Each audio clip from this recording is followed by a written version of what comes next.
Hello, calculus fans. Today we are going to start something new. We're going to start doing antiderivatives, which is, I guess, the inverse or the opposite of taking the derivative. It turns out to be a little bit trickier than taking a derivative. But section 4.9 will take our first look. So, of course, the goal of differentiation is to find the derivative f prime of a given function. We now consider the reverse process called anti-differentiation. So suppose f of x equals x squared, or f of x equals x squared minus 7, or f of x equals x squared plus pi. Then f prime of x equals, well, in this case you would get 2x. In the next case we would also get 2x, and finally in the last case we would once again get 2x. So then, let's look at this function 2x. And let's say we want to go backward, right? We want to reverse the process and figure out where we started. Like what function has a derivative that is equal to 2x? In other words, what is the antiderivative of 2x? Well, the way we say it is this. If f prime of x equals 2x, then f of x equals x squared plus c. And this c stands for a constant, because you can see that in each of these cases, the antiderivative of 2x is x squared plus some constant. Like here, the constant would be 0. But really, if f prime of x equals 2x, then there's an infinite number of f of x's. But they're all very similar. They're just x squared plus some constant. And this right here, this is called the general antiderivative of 2x. So if you have this picture below, which is sort of a geometric interpretation of what we just talked about, and you can see we've got different answers here. So for our functions, we had f of x equals x squared, we had f of x equals x squared minus 7, which is this one, and f of x equals x squared plus pi, which is this one. So all of these are graphs of antiderivatives of 2x. These would be like particular antiderivatives as opposed to the general. The general stands for, or the general is x squared plus c, where c could be any constant. And here are just 3 of those constants, right? 0, -7, and pi. So these pictures here, one thing you can note is the slopes are the same for any x value. So if x is 1, the slopes here of all these curves are exactly the same. Because basically these curves are just x squared with a vertical shift, right? It's really the same graph, just shifted along the vertical axis. So sometimes this is called the family of antiderivatives of f of x equals 2x. Just because there's an infinite number of them, but they're all basically x squared just plus some constant, which could be any real number. There's also some notation that you'll see in this section. So we'll have a function, which would be typical notation like this, but then for the antiderivative of the function, we'll use the same letter but a capital. And then be a plus c, because again, there's an infinite number of antiderivatives for a function, but they're very similar. They just have a constant added. So what this means is that if you look at this, we're basically saying that if we took f of x plus c, we took the derivative of this thing, we would just get f of x back, right? Because this is the antiderivative of this. So if we take the derivative of this, we get back here, right? So that's what this is saying.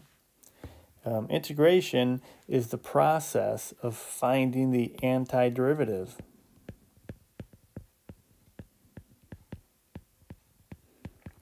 So we start off in 4.9 with the idea of the antiderivative is like the reversing the process of taking the derivative. And then we get into chapter 5, we're really going to use this idea to figure out how to do integration. And then you'll spend a large part of calculus 2 integrating functions. So for this one, we want to see if we can guess this just by looking at the first one. So f prime of x is 2x, and we know that f of x is x squared plus c.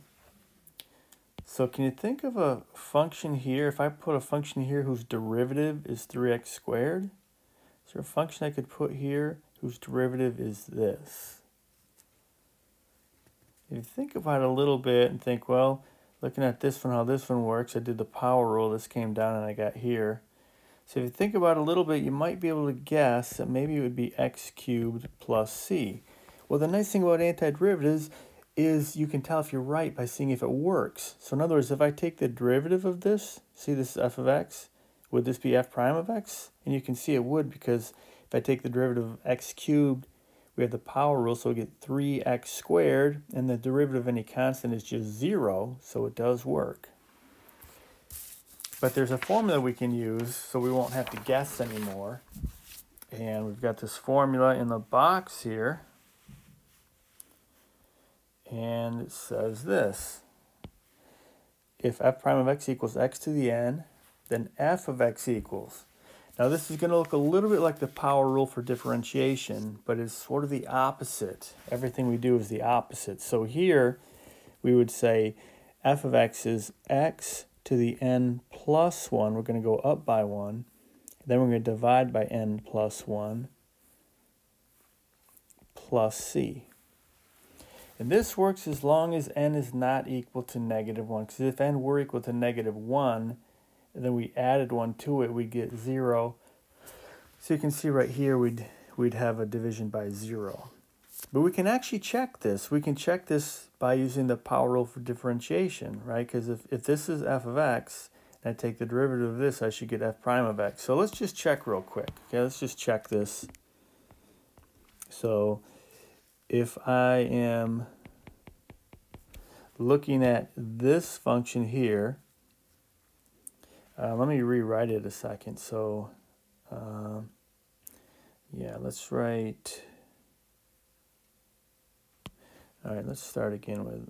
with f of x again. So if f of x is maybe 1 over n plus 1 times x to the n plus 1. I write it like this, plus c. Okay, so then if I take the derivative of this with the power rule, so n plus 1 is the power, right? So that will come down. So we get n plus 1 times 1 over n plus 1, which will completely cancel. So I'll just get 1. And then we have x to the n plus 1 minus 1, which would just be x to the n. And then the derivative of c would just go away because c is a constant.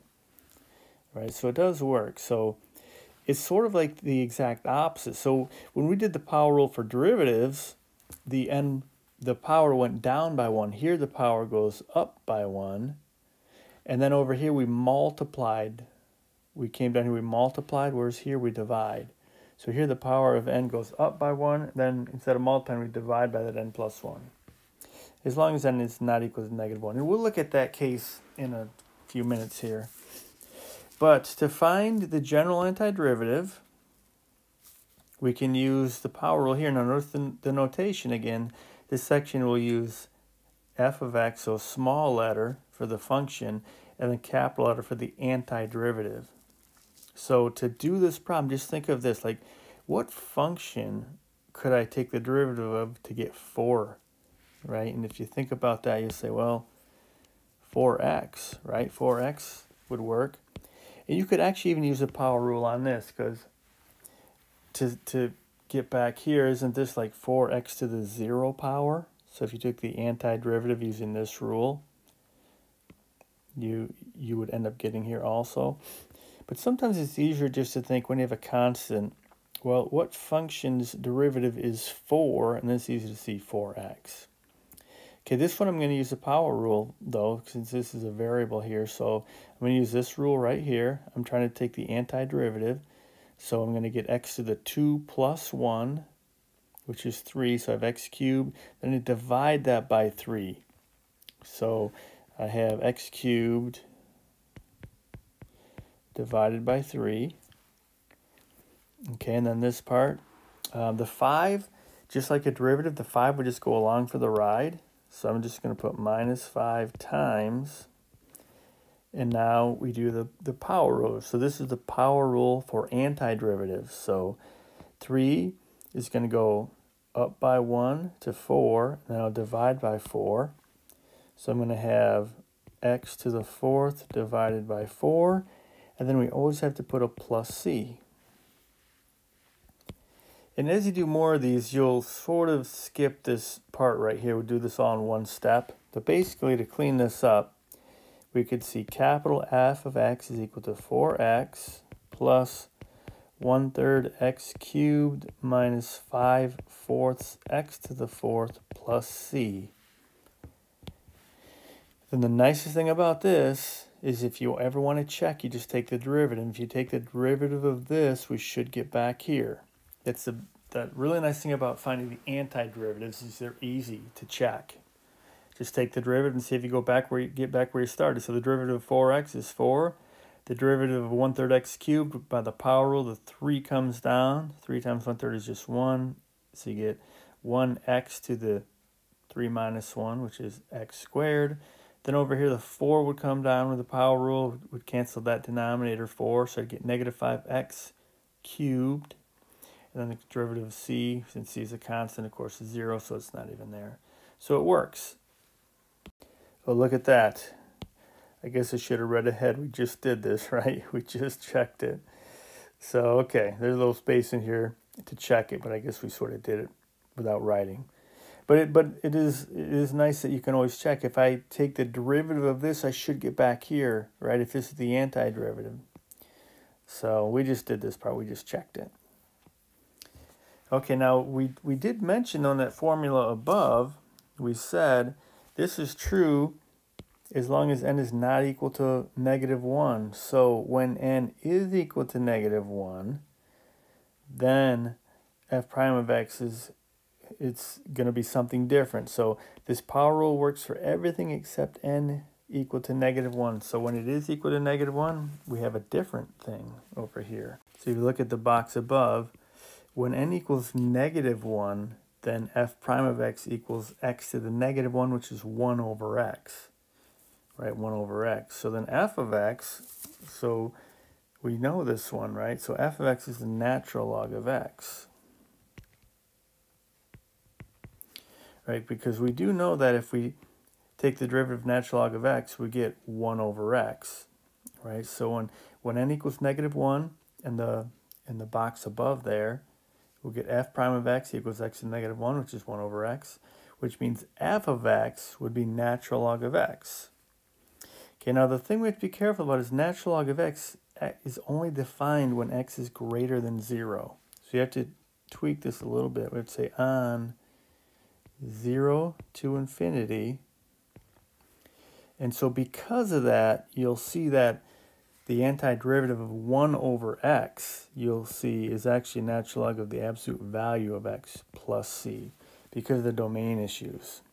Okay, so if we have f prime of x is 1 over x, then f of x will be the natural log of absolute value of x plus c. Okay, so that's just because of the domain issue, because x here can be anything but 0, right? But natural log can't handle negatives or 0. So we just put the absolute value in here. Okay, so the antiderivative of 1 over x is natural log absolute value of x plus c. Then here's some that we know. So there's some down here, and we know these just from taking derivatives. Okay, so here's the part where you're going to see that you know some antiderivatives already. This is the part that reminds me when I was taking Spanish one time, and my teacher, was trying to make us feel good, like, we already knew some things, and so she was like, you really already know how to speak Spanish. And I'm like, really? And she said, yeah. How do you say hello? I'm like, hola. How do you say goodbye? Adios. How do you count to 3? I'm like, uno, dos, tres. I'm like, oh my God, maybe I do know how to speak Spanish. And then I went, and saw a friend of mine who actually does speak Spanish. I'm like, yeah, I know how to speak Spanish, apparently. And I was feeling pretty good about myself. I'm like, you know, I know 7 words. Apparently that's good enough. Then my friend started speaking Spanish to me, and I knew immediately I didn't know anything about speaking Spanish. Okay, so we're kind of here right now. That's where we're at with antiderivatives. Because if you look at these, we know these, right? These look familiar. So from here, we should be able to get over here. But don't worry. Learning antiderivatives is way easier than trying to learn a second language, okay? Way easier. You'll be up and running in no time at all. Just takes a little practice. So try these a second. Just take a minute here and maybe press pause and see if you can figure these out. I'm pretty sure you can. All right, so hopefully you took a minute to figure these out and you found out that if f prime of x is e to the x, then f of x would be e to the x plus c. You didn't forget the plus c, did you? Plus c. Because remember, there's an infinite number of antiderivatives here. There's an infinite number of functions whose derivative is e to the x. But they're all very similar. They're all e to the x plus some number, right? Some real number. Okay, for secant squared, hopefully that one you remembered from derivatives, taking the derivative, that tangent x plus c, the derivative of tangent is secant squared. Over here, the derivative of secant x plus c would be secant x tangent x. Over here, we've got to be careful with the negatives. This would be negative cosine x plus c. And finally, over here, we have sine of x plus c. So there are a couple of them that sometimes get a little confusing, and that would be these here. So because we're so used to thinking, okay, the derivative of sine is cosine, and the derivative of cosine is minus sine. But now we're going to go the other way. So if we're trying to find the antiderivative of cosine, it's sine. The antiderivative of sine is negative cosine. So it gets a little confusing there because of the sign issues. Okay, let's practice some of these. I'm going to make up some problems and then take some of them out of our book from section 4.9.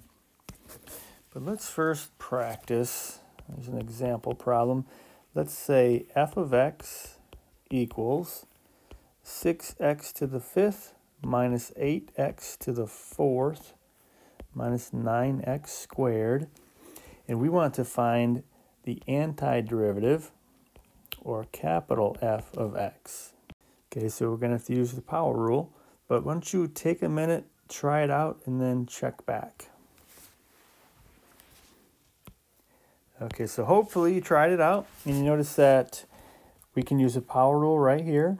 Now this 6 is just going to go along for the ride, right? Just like when you differentiate, it's the same thing. When you take the antiderivative, the constant can just go along for the ride. So we have the power rule here, so this 5 goes up by 1 to 6, and we have to divide by 6. So we end up with 6 times x to the 6 over 6. And then we've got minus 8 times, we have the power rule here. So x to the 4th, the 4 goes up by 1 to 5. Then we divide by 5. So we're going to have x to the 5th divided by 5.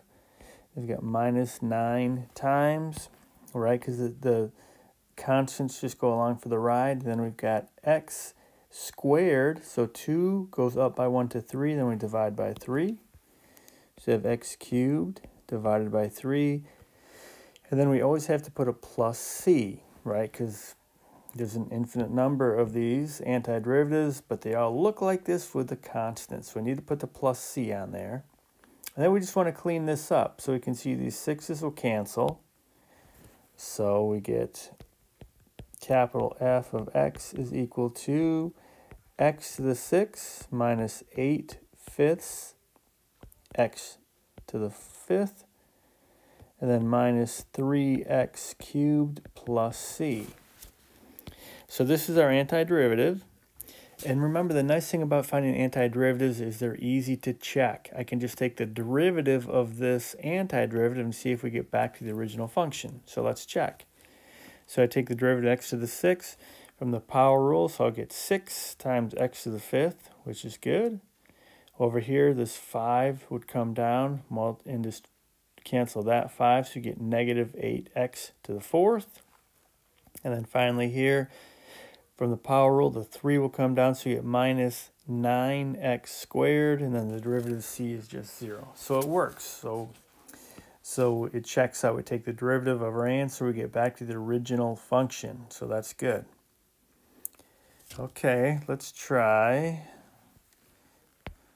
another example. Let's say this one says f of x equals the cubed root of x squared plus x times the square root of x. Okay, and of course we want to find capital F of x, or the antiderivative. But in this case, what we're going to want to do, because we really just have the power rule so far, so we're going to want to rewrite these. So this one here, isn't that really the same as just x squared to the 1/3? Right? This is just x squared to the 1/3, because the cubed root is the same as 1/3. We know from algebra class, when we have this situation, we multiply these, right? We multiply these. So that would really give us x to the 2/3. So really this is x to the 2/3. Right, multiply straight across, so you get 2/3. Then over here, this is x times x to the 1/2, right? So it's like x to the 1 times x to the 1/2. Now this is a different rule than this, right? Let me just quick review here. This is like a to the m raised to the n power. Here's where we multiply. But this one right here, that's more like a to the m times a to the n. And this is where we add these together, right? Because think about it, this is like saying I've got m of these a's all lined up, multiplied together. Then multiply that by another n of them, all lined up, multiplied together. So altogether we'd have m plus n. So we add here. So we add these. So this would give us x to the 3/2. So this is what we have over here, x to the 3/2. Okay, so now we're ready to go. Now we can find the antiderivative. So this goes up by 1, right? So 2/3 plus 1 is like 2/3 plus 3/3, which is 5/3. So I'm going to have x to the 5/3 divided by 5/3. But if you think about it, instead of dividing by 5/3, couldn't we multiply by the reciprocal of that? Okay, but let's do this intermediate step first. So this is going to be x to the 5/3 divided by 5/3.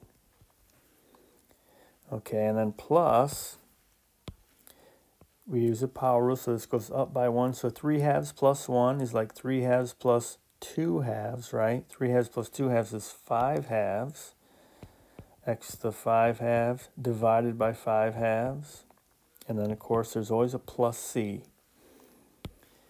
So after you do a few of these, you typically won't write this step, right? We don't want to have this fraction inside fraction. So what we'll typically do is skip this, because we know that when we divide by 5/3, isn't that the same as multiplying by the reciprocal, 3/5? So really we'll typically go right to here, 3/5 x to the 5/3 plus 2/5 x to the 5/2 plus c. And that is the antiderivative. And we can easily check it. If I take the derivative of this, I use a power rule here, so 3/5 times 5/3 is 1. So you get x to the 5/3 minus 1, which is 5/3 minus 3/3 gives us 2/3. Then over here, power rule, I multiply and I get x. You get 1x to the 5/2 minus 2/2, right? 5/2 minus 1 gives us x to the 3/2. Okay, so it all checks out. There's going to be some other problems in this section that look like this. They're going to give us a second derivative, say f double prime of x equals this function. They want us to find f. So we're going to have to take the antiderivative of f double prime to find f prime. Then we have to take the antiderivative of f prime to get to f. But remember, with antiderivatives, whenever we take the antiderivative, we're going to have this plus c, right? So that's going to be something we're going to have to keep track of. So let's try this one out. So if I want to find f prime of x, right? F prime of x, single prime. I just take the antiderivative. So right here, you can use the power rule. So this 6 will go up by 1, so I have x to the 7th divided by 7. Or in other words, 1/7 x to the 7 minus 4 times.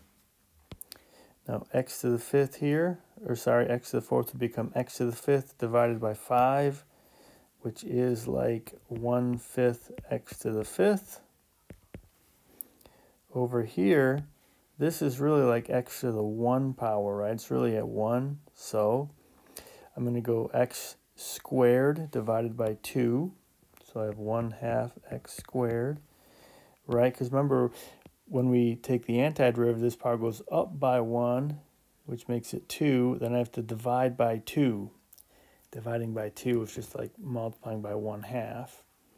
Then finally, what could I put here that has a derivative of 1?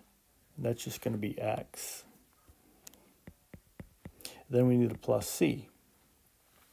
All right, so let's clean this up a second. So you get 1/7 x to the 7th minus 4/5 x to the 5th plus 1/2 x squared plus x plus c. That's equal to f prime of x. But they want f of x, right? They just want f.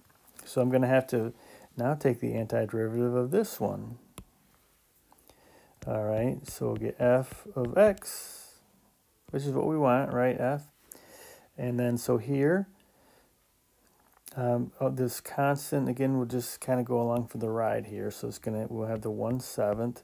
But now that x to the 7th, this will become x to the 8th, and we divide by 8, right? So dividing by 8 is like multiplying by 1/8.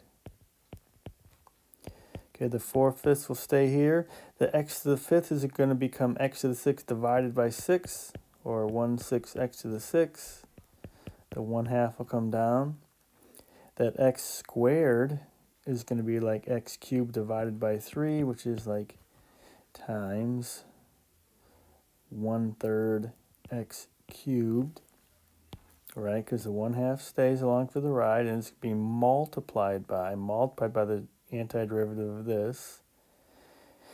Then this x is really x to the 1. Wait, oh yeah, okay. Okay, that's from here. Okay, yeah. So this is x to the 1. So that's going to give us x squared divided by 2, which is like 1/2 x squared. And then we've got to think about this. C is a constant. So if I want to take the antiderivative of this, the antiderivative is going to be c times x, right? C times x. Because just to check, if I take the derivative of c times x, I get c, right? Like if this said 5x, and I took the derivative of 5x, I would get 5, right? It's just a constant. But now we need to get another constant. And what typically people do is they put d. Some people use subscripts like c sub 1, c sub 2, c sub 3. But most of the time you just add another d. But we don't want to use another c, because that would imply these were the same constant. They don't have to be the same. They could be, but they don't have to be, right? So we want to use a different letter. Okay, so if we clean this up, we should get f of x equals 1/56 x to the 8th minus, let's see, so the 4 and the 6 will cancel, right? I can divide a 2 out of these. So that'll give us minus 2/15 x to the 6th plus 1/6 x cubed plus 1/2 x squared plus cx plus d. Okay, and as you know, the nice thing about doing this is we can check our answer to make sure that we were doing this right. So our claim is that this is f, so we could take the derivative of this to get back here, and then take the derivative of this to get back here. So let's try it. So just to check, if I use the power rule here, I get 8/56, which is 1/7 x to the 7th, which checks, minus over here, 6 times 2 is 12/15, which is 4/5 x to the 5th, plus 3/6 x squared, which is 1/2 x squared, plus 2 times 1/2 is 1 x to the 1 power. And then the derivative of cx is c, and the derivative of d, since d is a constant, is 0. Okay, so that gets us here. And then we take the derivative of this to see if we get back here. So take the derivative here. So 7 times 1/7 is 1 x to the 6. Minus a 5 would come down by the power rule. Cancel that 5, we get 4x to the 4th. Plus 2 times 1/2 is 1x. And then the derivative of x is 1, and the derivative of c is 0. Okay. So that checks out.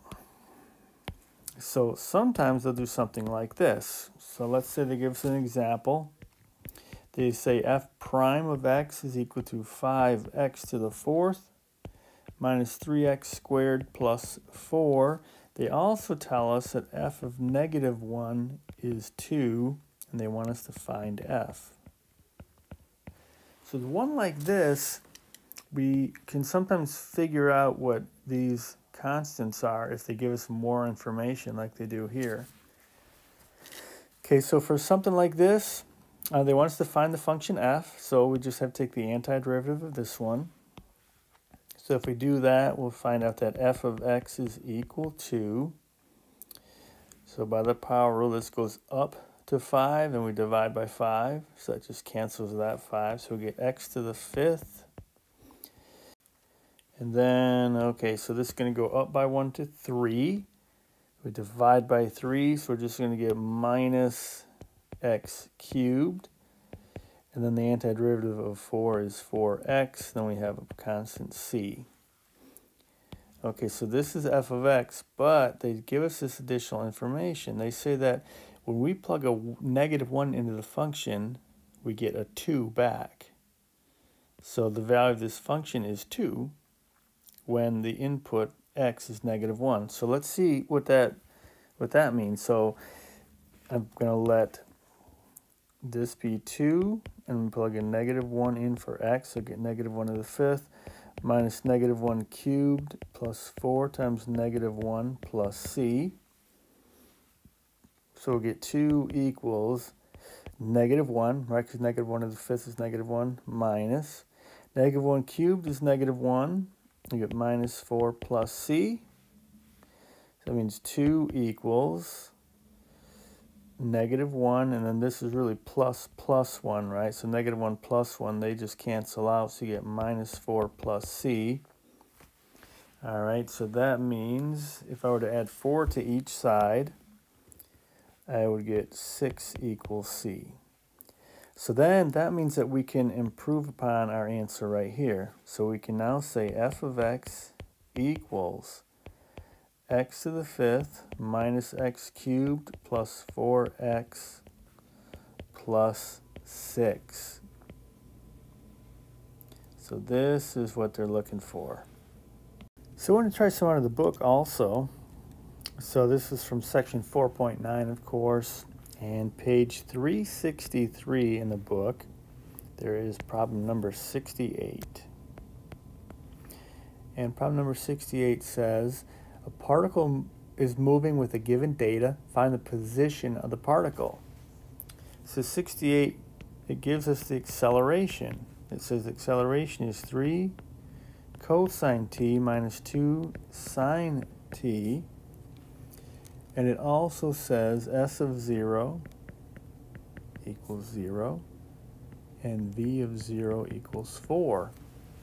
So they've given us the acceleration function, and they tell us that the initial position is 0, right? This is the position function s at time 0 is equal to 0. And the initial velocity, the velocity at time 0 is 4. You know, we don't have any units, so we won't use units, but basically, if you remember what we did so far in calculus when it came to these physics ideas, we would start with this position function, like maybe s of t. S of t would be our position function, right? This is our position function. And what we would do is we would take the derivative of this with respect to t. So we take the derivative with respect to t, we would get the velocity, which would be the derivative of position. We call this the velocity function, right? Rate of change of position with respect to time. And then if we differentiate velocity with respect to t, we'd get acceleration, which was the derivative of velocity, or the second derivative of position, that would be our acceleration. Okay, so now what we're going to actually start doing is going backward. We're going to go backward. That's a little trickier backward because every time we take the antiderivative, we get a constant, right? So you have to deal with a constant, but it's the same idea. They're giving us this acceleration. They want us to, the directions for 68 says to find the position. So they want to find the position. They want us to find this position at any time t, find the position function. So we're starting here at acceleration, and we're going to go back to velocity and then back to position. So we're just going to have to do antiderivatives instead of derivatives. Okay, so we'll start off with acceleration, and we're going to find the velocity. So I need to take the antiderivative of the acceleration. So the 3 again goes along for the ride, and the antiderivative cosine is actually sine, right? Because if I take the derivative of sine, I get cosine.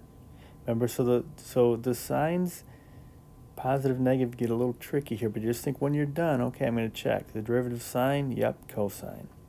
Now over here, I need something whose derivative is going to be the sine, right? Now this time the derivative of cosine is negative sine, and there's a negative there already, so I could just go plus 2 cosine of t, and then of course plus c. But just to check, the derivative of cosine is negative sine, right? So I need this positive here. Okay, and then we can go one more to position. And we could actually use this right now too. We know that initially the velocity is 4. That's going to allow us to find this c. Okay, so we could do that right now if we wanted, or we could find position first and then plug these in to find these individually, but we can do it now too. So initially the velocity is 4, so when time is 0, velocity is 4. All right, so this would be 4. So let's figure out what c is right now. I'm going to plug a 4 in here, equals 3 times the sine of 0 plus 2 times the cosine of 0 plus c, right? Because I'm using this. We've got a velocity formula here, and we know that the velocity when t equals 0 is 4. So, okay, sine of 0 is just 0, but cosine of 0 is 1. So earlier we've got 4 equals 3 times 0, which is 0, so I won't even write it. But we get 2 plus c, right? Because cosine of 0 is 1, so you get 2 times 1. So this means if I subtract 2 from each side, I'm going to get c equals 2. So then I can improve on this formula. I can say, okay, so we know that the velocity is 3 sine of t plus 2 cosine of t plus 2. Okay, so that's velocity. So now we can find position. Take the antiderivative of this. Okay, so here I'm going to have a negative 3 cosine of t, right? Because the derivative of cosine is negative sine, and I need a positive here, so I need this negative, right? Derivative of cosine is negative sine. So I'm check. So to go to check, to get from position to velocity, to take the derivative. Then over here, I've got plus 2 sine of t plus 2t and then plus d. Right, the derivative of sine is cosine, the derivative of 2t is 2, and I need a d because we just took the antiderivative. But now we can use this. We know that when time is 0, position is 0. So I can plug all that stuff in. 0 equals negative 3 times the cosine of 0 plus 2 sine of 0 plus 2 times 0 plus d. So let's see. So this is going to be 0. This is going to be 0 equals. Well, cosine of 0 is 1, so it's going to be negative 3. Sine of 0 is 0, 2 times 0 is 0, and then we get plus d. So if I add 3 to both sides, I get 3 equals d, which means then we can improve on this one. So our final position function looks like this. S of t equals minus 3 cosine of t plus 2 sine of t plus 2t plus 3. And this should be our position function. All right, let's try one more. Number 71. And this is kind of a classic problem that you'll see in any Calc 1 class. It's a dropped ball problem. You see it in physics also. So, speaking of physics, if you've taken high school physics, typically you don't have calculus there, so you'll have trigonometry and algebra, and you have a bunch of kinematic equations. And in calculus, it's actually much easier. You don't have as many kinematic equations, and also without calculus, you're limited to constant acceleration. With calculus, though, we can handle problems that don't have constant acceleration, and we don't need all those kinematic equations. Okay, so for this question, it says a stone is dropped from the upper observation deck of the CN tower, which is 450 meters above ground. And part A says find the distance of the stone above ground level at time t, which basically is saying find the position function, right? Find the distance of the stone above ground level at any time t.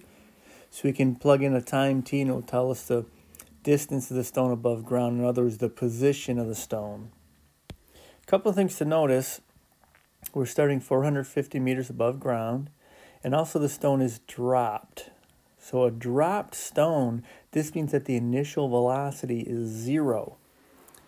Otherwise it could be thrown. It could be thrown down. It would give us some initial velocity. But this is dropped. So initial velocity is 0.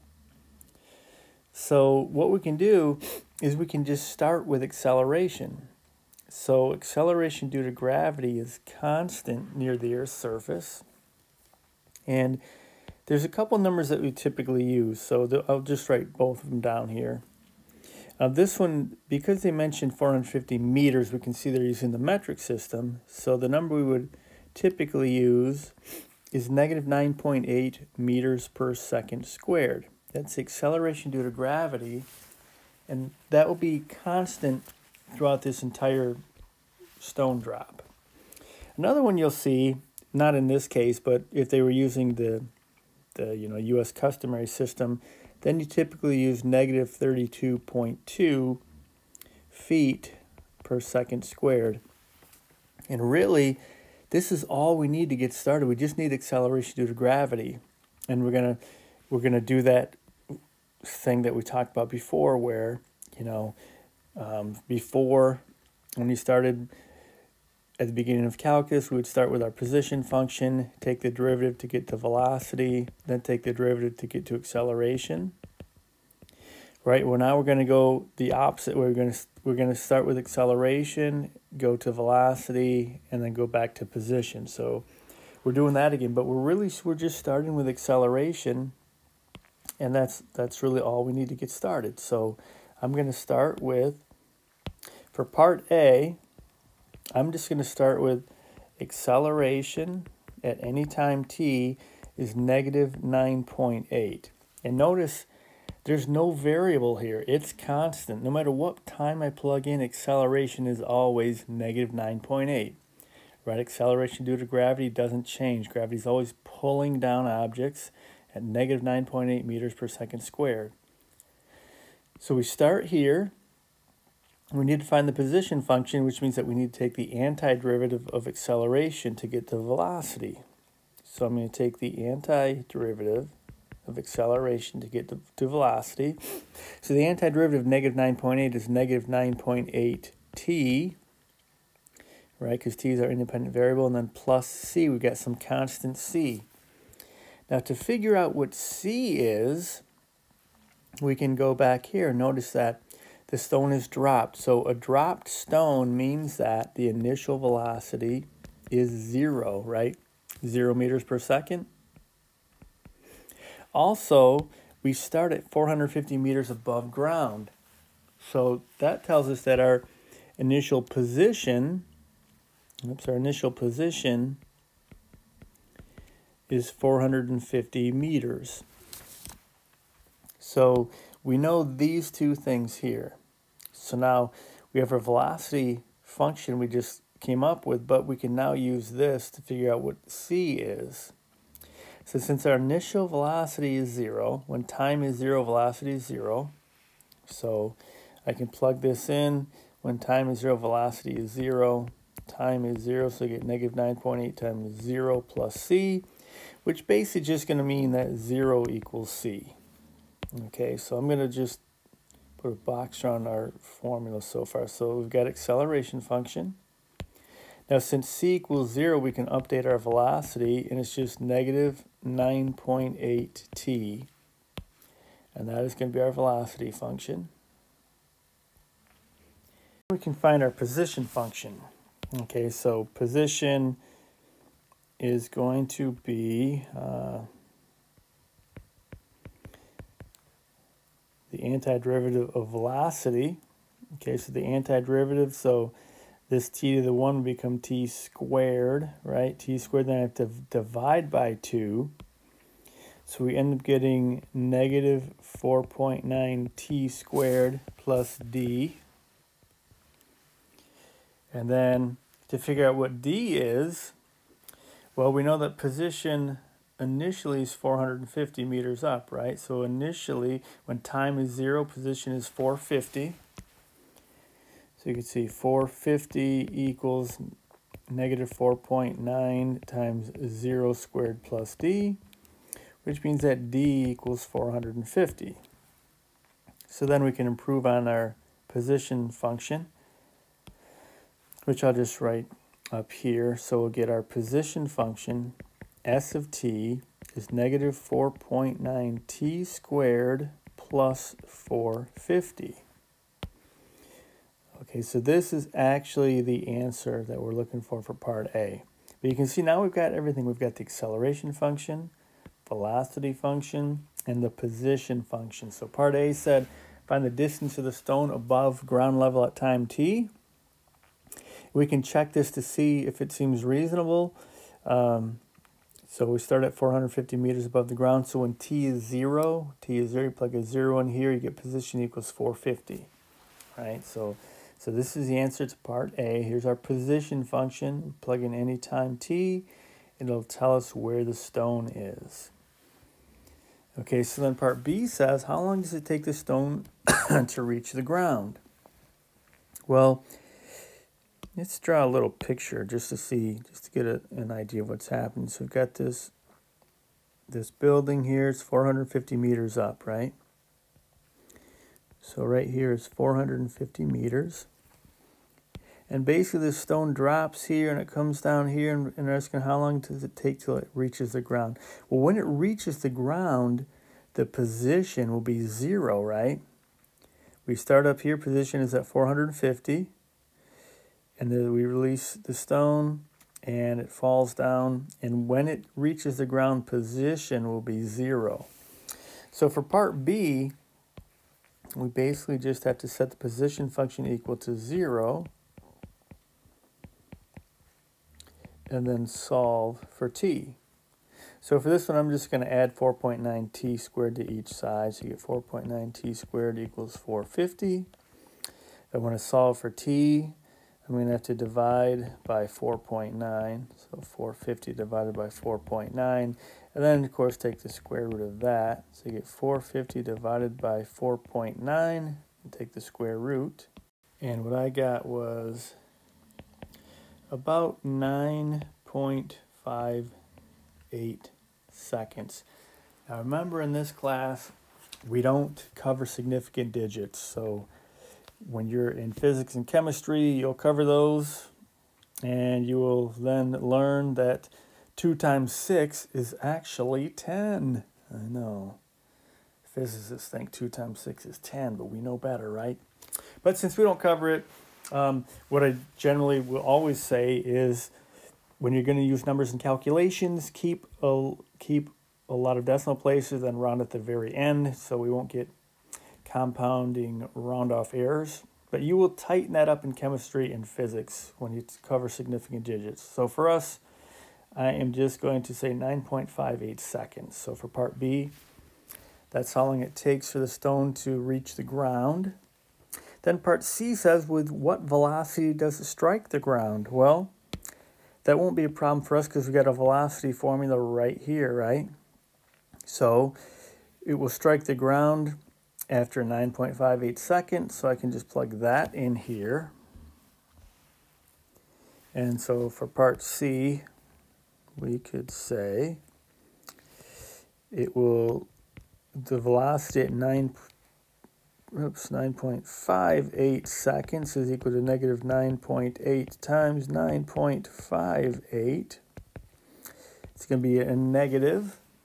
And this will be about 93.9, negative 93.9. And we just want to be careful with the units. So this is going to be a velocity, so this is going to be meters per second. What's the significance of the negative sign, though? What's the significance of that? Remember, the negative for us, we always have one-dimensional motion in Calc 1 and usually in Calc 2. So this is just a direction. So we have up-down motion here. So by default, up will be a positive and down will be a negative. So this negative just means that it was the stone is traveling downward at 93.9 meters per second.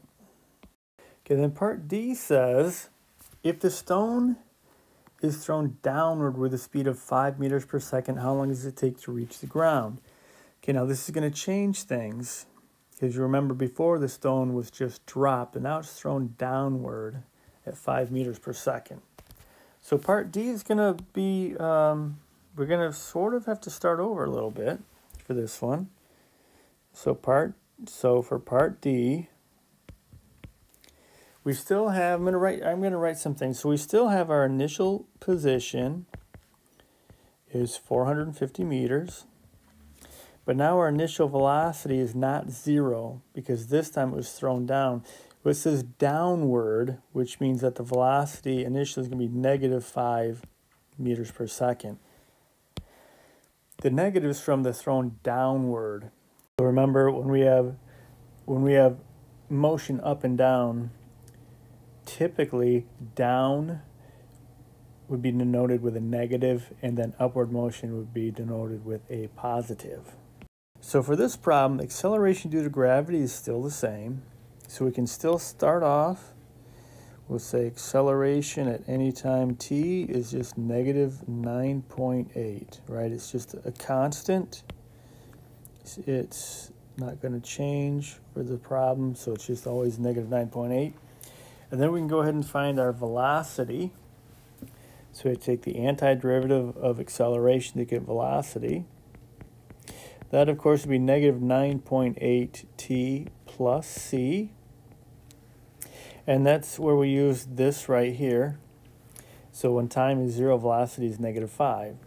All right, so here we're going to put negative 5 equals negative 9.8 times 0 plus c, which means that c equals negative 5.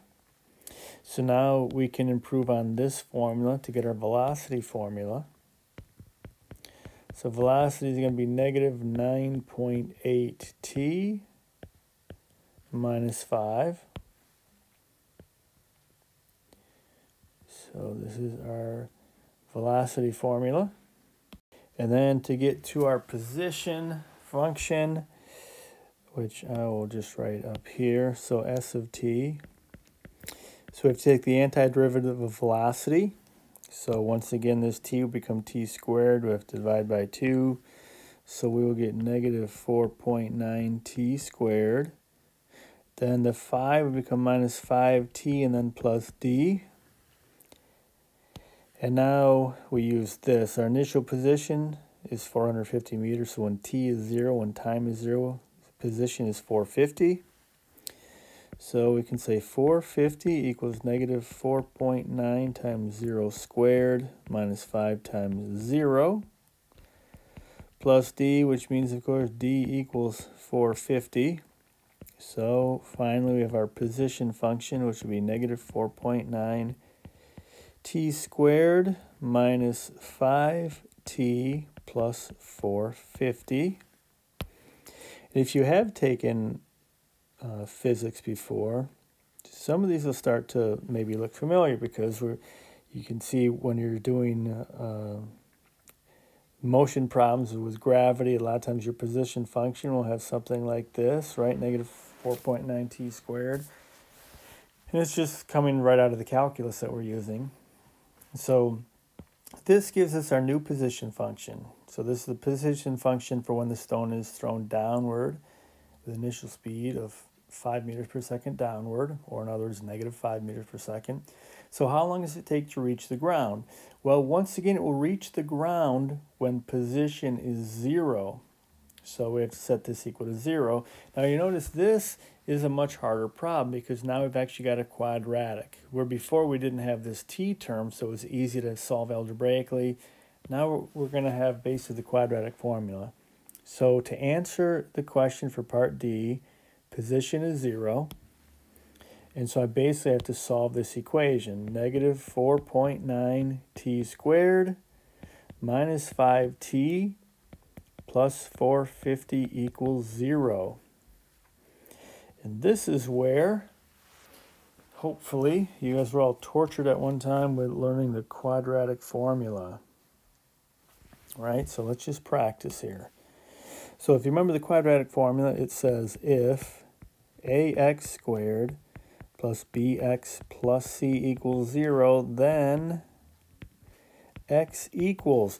Remember, the quadratic formula works on any second degree equation at all, even if there's no solution, because we'll know there's no solution because we'll get a negative under the radical in the quadratic formula. This is second degree equation, which means with a 100% confidence we know that we can solve that using the quadratic formula. So x equals negative b plus or minus the square root of b squared minus 4ac all over 2a, all over 2a. Does this mean all over? No, this means all over 2a. And I mention that because it's pretty common for students to kind of be sloppy here and only put half over, and then this negative b comes out front and they get a wrong answer. So it's all over 2a. So with that in mind, we should be able to solve this. So I'm not looking for x now, right? I'm looking for t. So t equals negative b, which would be 5 plus or minus the square root of b squared. Remember, don't do that. That's going to give us a negative 25, which doesn't make any sense, right? Because we're squaring a number, so it's got to be negative 5 squared. Because remember, these are two completely different things. If you punch this in your calculator, it's going to use order of operations. It's going to say, oh, I need to square this 5 first before I ever think of anything with a negative or a subtraction, right? So your calculator will tell you this is negative 25. Whereas this is saying take two of these negative 5s, line them up and multiply them together, and that will give you negative times negative, which is positive. So this gives you positive 25. That's what we want, right? We're squaring a number. There's no way to get a negative there. So make sure you either just don't put the negative or put it in parentheses, right? So you get b squared minus 4ac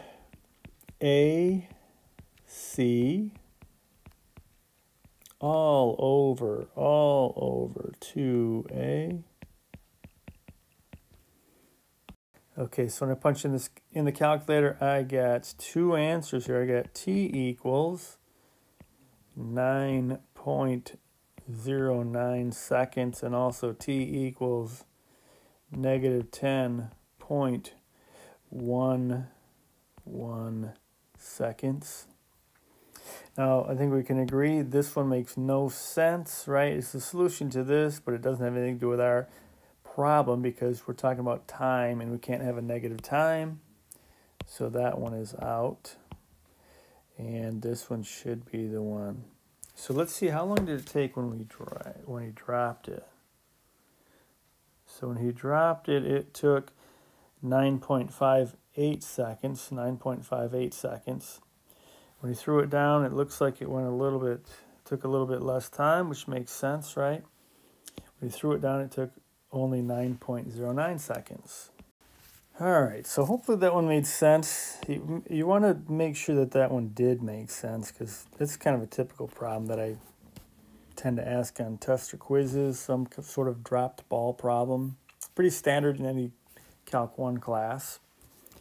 Then one thing I also want to make sure that we're okay with, I think one of the homework problems is going to have us do these conversions. So if we had something that was like 30 miles per hour and we need to convert that to like feet per second.